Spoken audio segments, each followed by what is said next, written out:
Hello there, Jeremy Fowler here with JF Blacksmithing. In this video, I'm going to go through the process I use to create a hand-forged trowel from a railroad spike.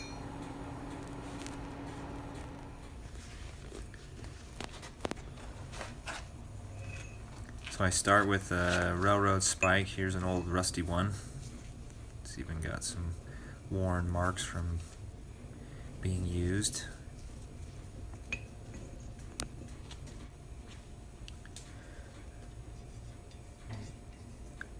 These railroad spikes are 5/8 of an inch square stock by approximately 7 inches long. That's including the spike and the head of the nail. Well, here we go, into the fire. I'll start here by creating a 4-sided taper.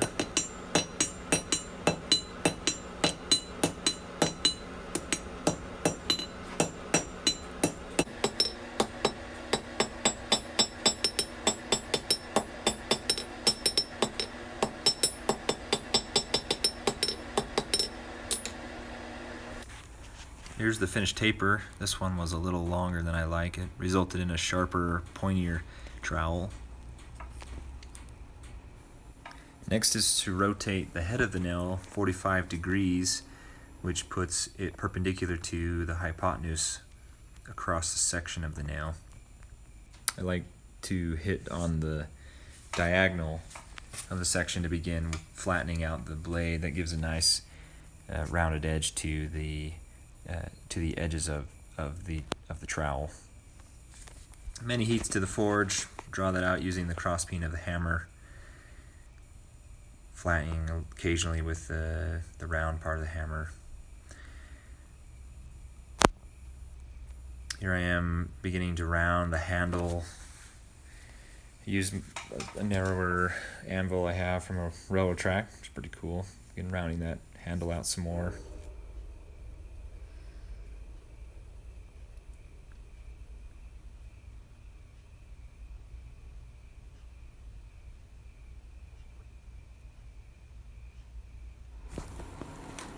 There we go, there's the rounded handle. Nice transition to the blade. Gotta put my stamp in there, JF Blacksmithing. I'm using the treadle hammer in conjunction with some angle iron and a hammer with a round radiused face to give me the nice curved shape on the blade. And there we go.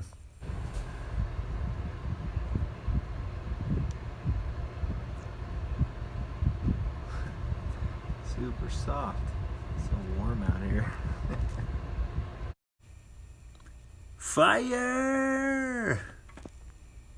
Did you catch it?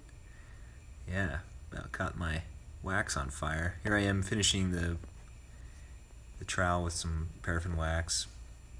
I use that piece of cloth to catch so it's not all over my anvil. There it is. There's the finished trowel with all waxed up.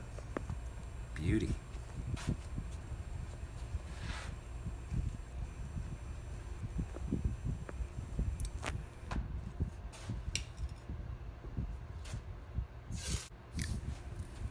The completed trowel is the one on the right. The one on the left is what I had as a model. Here's the finished blade. Looks pretty good. The transition between the handle and the blade gets some little cold shuts in it from the crosspeen as you begin to widen it out there. I think that's an area of some improvement in the future, but feels good in your hand. Nice sturdy fill. Here's the final product. I sell these on my Etsy store. Also, if you like what you see, follow me on my Instagram account and my Facebook page, JF Blacksmithing. And of course, subscribe to my channel. Thanks for watching.